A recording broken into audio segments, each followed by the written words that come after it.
Ние живеевме во една држава, ќе повторам, во држава која се викаше Социјалистичка Федеративна Република Југославија. Самиот систем беше поинаков. Не беше тешко јас како директор да отидам да чукнам на вратата на фабриката за фрижидери и да му кажам дека ми треба толку и толку пари, правиме таква и таква представа. Поинаков сенс има за културата.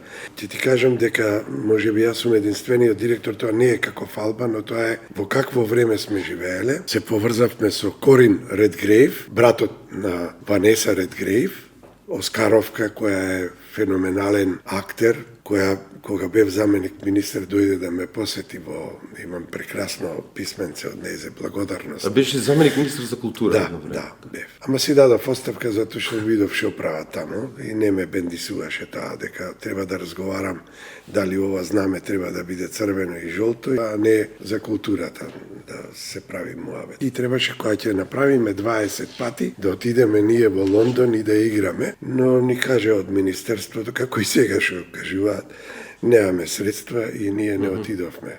Секојаш барав од Југославија и секојаш врвните режисери ги носев во драмски, да. И така ние станавме еден од најдобрите театри на Југославија во тоа време. Самиот Буца Мирковиќ, еден голем театролог, викаше, еве дојдоа македонците, ајде да си одиме на Стерино позори.